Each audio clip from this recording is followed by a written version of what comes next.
Bonjour. Jésus a dit que l'homme ne vivra pas de pain seulement, mais de toute parole qui sort de la bouche de Dieu. C'est pourquoi il me fait plaisir de vous offrir cette capsule vidéo afin de vous présenter la parole de Dieu. La méditation d'aujourd'hui a pour titre l'idolâtrie. Qui est ton Dieu? Nous allons donc regarder ensemble ce que la parole de Dieu nous révèle concernant les idoles de nos vies. Ne nous racontons pas d'histoire. En fait, nous avons tous dans nos vies des idoles qui prennent la place que Dieu désire occuper dans nos cœurs.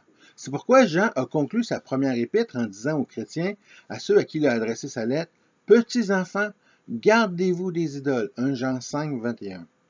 Lorsque nous parlons des idoles, nous nous imaginons les faux dieux des religions païennes qui sont nommés dans la Bible. Mais est-ce seulement que cela lorsque la Bible nous parle des idoles? L'idolâtrie est l'une des choses les plus subtiles dans la vie de toute personne. Même de ceux qui désirent plaire à Dieu, nous sommes tous exposés au danger de l'idolâtrie. En disant le mot idolâtrie, je ne parle pas uniquement des cultes païens, avec ses symboles et ses rituels religieux, non. Je parle également de tout ce qui peut subtilement prendre dans nos vies la place qui revient à Dieu, c'est-à-dire la première place dans nos cœurs. Il s'agit souvent même de bonnes choses, mais qui se transforment en idoles lorsqu'elles prennent toute notre attention, lorsque tous nos désirs se tournent vers elles. C'est pourquoi l'apôtre Jean nous invite à y prendre garde, c'est-à-dire à veiller sur l'état de nos cœurs. Pour commencer, je vous invite à regarder avec moi dans Exode chapitre 20, où l'on retrouve les 10 commandements, et regardons ensemble ce que Dieu désire, la place qu'il désire prendre dans nos vies. Exode 20, à partir du verset 3, nous lisons « Tu n'auras pas d'autre Dieu devant ma face. Tu ne te feras point d'image taillée, ni de représentation quelconque des choses qui sont en haut dans les cieux, qui sont en bas sur la terre, et qui sont dans les eaux plus bas que la terre. Tu ne te prosterneras point devant elles, tu ne les serviras point, car moi, l'Éternel, ton Dieu, je suis un Dieu jaloux. » Le premier des 10 commandements nous démontre ce que Dieu attend de nous. Il nous a dit, « Tu n'auras pas d'autre Dieu devant moi. » On voit cela au verset 3. Un autre Dieu ne signifie pas nécessairement qu'il doit avoir la forme d'une statuette. Il peut prendre différentes formes dans nos vies. Les idoles occupent dans nos cœurs la place que Dieu désire avoir en exclusivité. Il affirme lui-même en disant qu'il est un Dieu jaloux.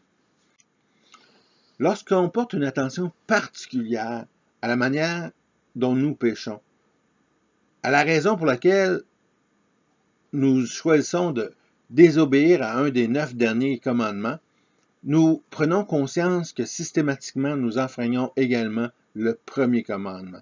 À chaque fois que nous commettons un péché, nous répondons à une idole dans nos vies. Leur présence à ces idoles justifie notre désobéissance car à ce moment-là, Dieu n'occupe plus la première place qui lui revient dans nos cœurs. Ce qui règne dans nos cœurs dirige nos actions. Et c'est ce que Jésus a dit lorsqu'il a dit « C'est de l'abondance du cœur que la bouche parle ».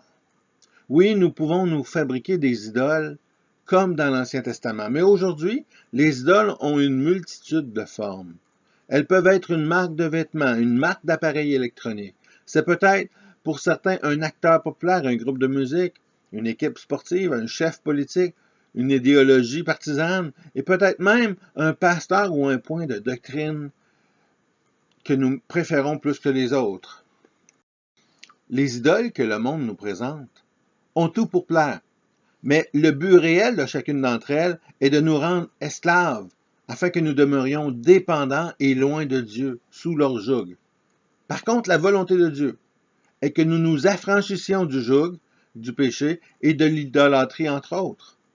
Un bon repas n'a rien de mal, mais l'abus, la gourmandise provoque de sévères troubles de santé.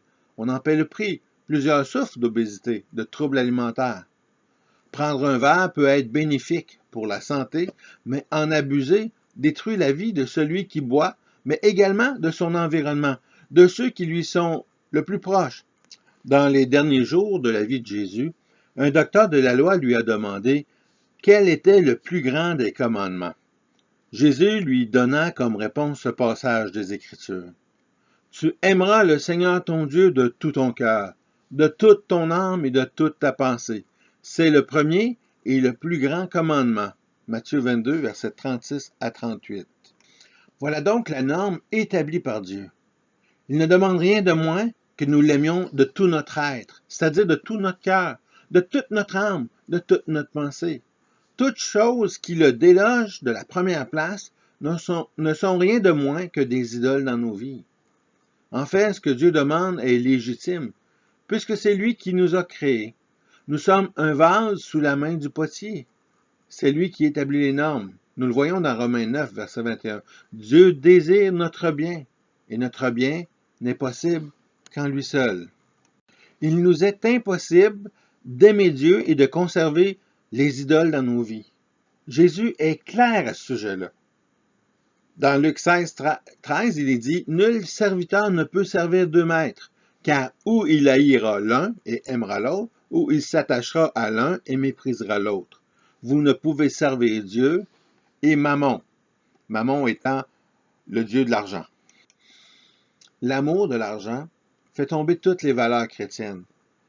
Lorsque cet amour apparaît dans la vie d'une personne, elle prend le contrôle de nos pensées et de notre jugement.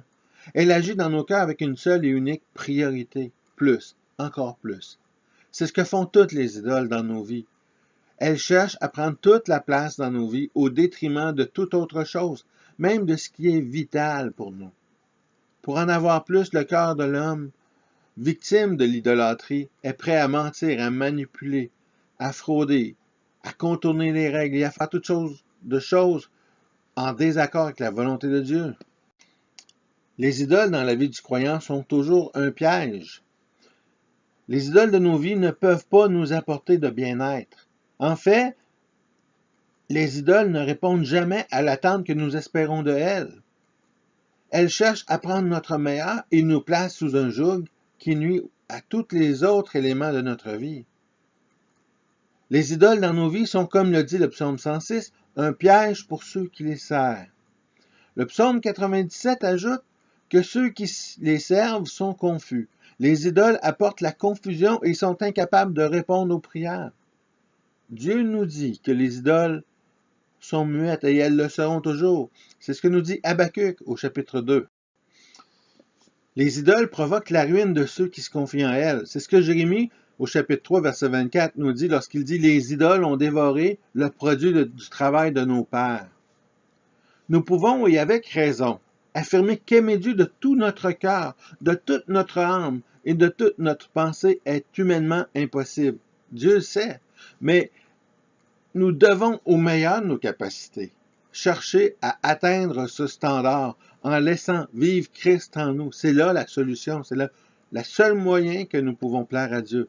Dieu a choisi de nous faire passer de la loi à la grâce, car il sait très bien qu'avec la loi, nous sommes automatiquement disqualifiés, jugés et condamnés.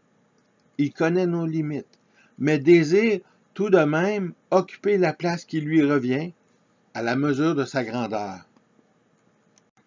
Il nous faut donc suivre le conseil de Josué lorsqu'il dit « Ôtez donc les dieux étrangers qui sont au milieu de vous, et tournez votre cœur vers l'Éternel, le Dieu d'Israël. » Josué 24, verset 23. Il n'y a qu'un seul vrai Dieu, mais une multitude de faux dieux qui cherchent à nous piéger. Demandons au seul Dieu véritable de nous sonder et de nous aider à nous tourner que vers lui uniquement. Ne nous croyons pas à l'abri du piège de l'idolâtrie. Paul nous rappelle cela lorsqu'il dit dans 1 Corinthiens chapitre 10 verset 12 que celui qui croit être debout prenne garde de tomber. Dans 1 Roi 11, nous retrouvons le roi Salomon qui, étant rendu à un âge avancé, s'est laissé influencer par ces nombreuses femmes qui inclinèrent son cœur vers d'autres dieux. Et son cœur ne fut point tout entier à l'Éternel, son Dieu. L'Écriture souligne que l'Éternel fut irrité contre Salomon parce qu'il avait détourné son cœur. 1 Roi 11, versets 4 et 9. Subtilement, Salomon, le sage roi d'Israël, s'est détourné. N'est pas le seul, en fait. Nous avons tous des idoles dans nos vies. Personne n'est en mesure d'y échapper.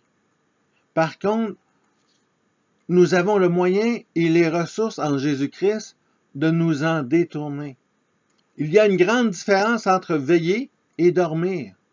Même en veillant, nous pouvons tomber dans le piège. Par contre, nous avons déjà, en partant, l'avantage d'être sur nos gardes, et cela nous donne la possibilité de nous ressaisir.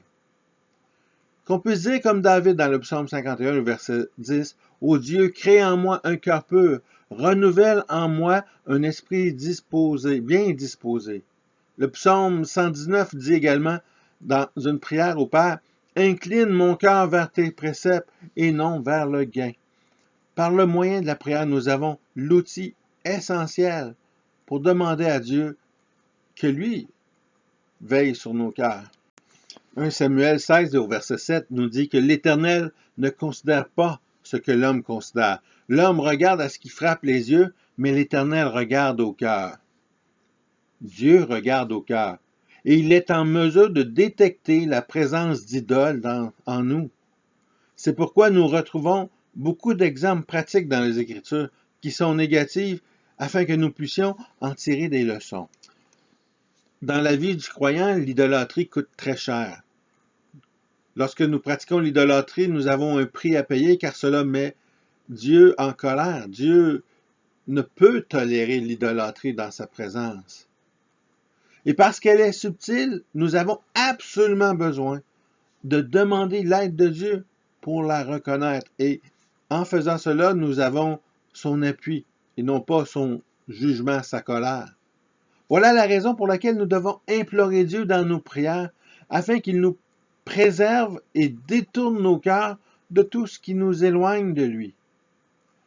Que nous puissions dire comme le psalmiste au psaume 26 lorsqu'il a dit « Sonde-moi, ô Dieu, éprouve-moi, fais passer au creuset mes reins et mon cœur. » Nous avons besoin de la sagesse de Dieu, de son discernement, afin de pouvoir rejeter le mal dans nos vies, les idoles qui sont présentes. Vous savez, il est facile de trouver l'idole dans la vie de quelqu'un d'autre, dans la vie des gens qui nous entourent. Par contre, pour ce qui est de celles qui se trouvent dans nos vies, nous avons de la difficulté à les voir. C'est le syndrome de la poudre dans l'œil. Mais Dieu regarde nos cœurs. Suivons son exemple pour discerner les idoles de nos cœurs. Lorsque nous demandons à Dieu de nous sonder, on doit s'attendre à ce qu'il réponde à cette prière. Toutes les prières, on doit les faire avec foi et croire que Dieu va répondre. Mais lorsque nous lui demandons de nous sonder, il va le faire et également, il va répondre à cette prière en nous démontrant les idoles qui sont présentes dans nos vies, les péchés que notre cœur cherche à cacher. Et parmi les idoles qui risquent d'avoir une emprise dans nos vies, nous pouvons retrouver notre ego, notre amour de nous-mêmes qui passe avant toute chose, même avant Dieu. Il risque de pointer l'amour que nous avons envers certaines personnes qui, afin de leur plaire, nous sommes prêts à enfreindre les commandements de Dieu. Certaines de nos activités, nos passions, peut-être même notre travail. Peut-être que nous accordons une trop grande importance à notre réputation. Nous voulons paraître plus beau que réalité. Peut-être que c'est notre amour du jeu, notre recherche du plaisir sans Dieu, notre désir d'avoir plus d'argent, notre recherche de pouvoir, et peut-être même notre ministère dans l'Église. Considérez l'amour des pharisiens pour la tradition religieuse qui sont devenues plus importantes que la parole de Dieu. Souvenons-nous, dans Apocalypse 3, de l'Église de Laodicée qui avait l'apparence d'être vivante, mais qui en réalité avait mis le Seigneur Jésus à la porte. Eh bien, peut-être que dans plusieurs aspects de nos vies, nous mettons le Seigneur de côté, nous lui accordons pas la place qui lui revient. Les idoles ne sont pas toujours de gros péchés comme l'amour de l'argent, la drogue, la sexualité ou le tabac. Les idoles sont souvent de petites choses qui finissent avec le temps par prendre trop de place. Bon nombre d'entre elles sont de bonnes choses. Le problème est que lorsque ces choses prennent plus de place que Dieu dans nos vies, que nous retrouvons notre joie davantage en elle que dans la communion avec Dieu, que nous placions Dieu au second rang, c'est alors que nous tombons dans le piège de l'idolâtrie. Lorsque nous laissons une idole prendre la place de Dieu, nous cessons de reconnaître notre besoin de sa présence et de son secours. C'est alors que Dieu n'a aucun autre choix que de nous donner une leçon, de nous mettre à l'épreuve afin de nous corriger, de nous redresser, comme un père doit le faire. Et c'est là que nous voyons, par exemple, que Dieu a mis Abraham à l'épreuve dans Genèse 22, où Dieu lui a dit, « Prends ton fils, ton unique, celui que tu aimes, Isaac, va-t'en au pays de Morija, et là offre-le en holocauste, sur l'une des montagnes que je te dirai. » Dieu a pris les moyens avec Abraham pour nous aider à nous affranchir de nos idoles. Ce texte est une leçon pour nous. Parfois, Dieu prend des moyens radicaux et extrêmes, et parfois il le fait en douceur. Dans le cas d'Abraham, il a mis le doigt et a demandé le grand prix. Abraham, qui avait comme idole son fils Isaac, s'est vu demander par Dieu d'offrir son fils unique en offrande. Dans les Écritures, autres que Abraham, nous retrouvons également le roi de Babylone qui a reçu une grande leçon de Dieu, à grand prix, je dirais. Le roi de Babylone, qui avait sa propre personne comme idole en se prenant lui-même pour un dieu, s'est vu envoyé dans les champs à manger de l'herbe comme un animal pendant 7 années, jusqu'à ce qu'il reconnaisse que c'est l'Éternel qui est le Dieu vivant. Nous retrouvons ce récit dans Daniel, chapitre 4. Souvent, les épreuves de nos vies ont pour objectif de nous faire prendre conscience de notre besoin de la communion avec Dieu et de l'importance de marcher dans ses voies. Chacune de nos épreuves démontre comment Dieu peut agir dans nos vies. C'est lui qui est le Dieu vivant. Aucune idole n'est en mesure de nous combler et de nous donner la paix comme Dieu peut le faire. En fait, les idoles dans l'épreuve demeurent silencieuses. Elles ne peuvent d'aucune manière répondre à notre besoin. Elles n'ont rien à nous offrir comme aide. Dans les deux exemples que nous venons de regarder, c'est-à-dire Abraham qui s'est vu demander son fils, mais que Dieu a pourvu à un autre sacrifice par la suite, et avec le roi de Babylone, Dieu a pris les grands moyens. Mais dans d'autres cas, Dieu va utiliser d'autres moyens plus subtils afin d'amener la personne à renoncer à son idole. Et c'est le cas avec Zachée, un homme qui était cupide, qui aimait l'argent, qui était reconnu comme étant un homme de mauvaise vie par les gens qui le côtoyaient. C'était un collecteur d'impôts. Eh bien, lorsque Jésus s'est invité chez lui, juste le fait d'avoir rencontré le Seigneur Jésus, Zachée a choisi de renoncer à son idole, l'argent, et a pris l'engagement de rembourser jusqu'à 4 fois ceux à qui il avait volé. Avec Zachée, Dieu a choisi de se révéler, tout simplement. Dieu a choisi de se montrer présent et de témoigner de son amour. Et c'est ce qui a motivé Zachée, voyant que l'argent ne répondait d'aucune manière à ses besoins. Il a saisi la vie éternelle en recevant Jésus dans sa maison. L'apôtre Jean, dans sa première épître, nous donne la présence de Dieu comme solution à l'idolâtrie. La solution à l'idolâtrie, c'est d'être en Christ, de reconnaître que Dieu s'est révélé à nous. 1 Jean 5 nous dit, à la toute fin, au verset 20-21, « Nous savons aussi que le Fils de Dieu est venu et nous a donné l'intelligence pour connaître le vrai Dieu. Et nous sommes unis au vrai Dieu si nous sommes unis à son Fils Jésus-Christ. C'est lui qui est le vrai Dieu et la vie éternelle. Petits enfants, gardez-vous des idoles. » C'est par ces paroles que Jean a choisi de terminer sa première lettre, sa première épître. Ce qu'il a voulu nous dire, c'est que c'est dans la mesure que nous connaissons Dieu et que nous lui accordons la place qui lui revient dans nos cœurs, que nous sommes en mesure de rejeter les idoles loin de nos vies. C'est seulement Jésus qui est en mesure de nous faire connaître le Père. Jean 1,18. En connaissant le vrai Dieu, nous ne pouvons pas faire autrement que d'enlever de nos cœurs les idoles qui y occupaient la place qui ne leur appartenait pas. C'est dans la mesure que nous approfondissons notre relation avec Dieu que nous nous retrouvons affranchis du joug des idoles. Lorsque Jean termine sa première épître, l'évidence de l'œuvre accomplie par Jésus fait en sorte que nous avons tous les outils nécessaires afin que nous nous gardions des idoles puisque nous avons connu le Dieu véritable. Alors pourquoi se contenter de Dieu impuissant lorsque le Dieu tout-puissant est en mesure de nous bénir? Le meilleur moyen de se tenir loin des idoles est l'adoration que nous portons envers Dieu. En contemplant sa gloire, nous gardons nos cœurs purs. Ma prière est que, ensemble, nous puissions voir et considérer l'œuvre de Dieu. Prendre conscience de la grandeur de la création qu'il a mis devant nous, ainsi que le don unique de son Fils, où il a démontré son amour envers nous, et que nous puissions dire, comme Thomas l'incrédule, le reconnaître comme étant notre Seigneur et notre Dieu.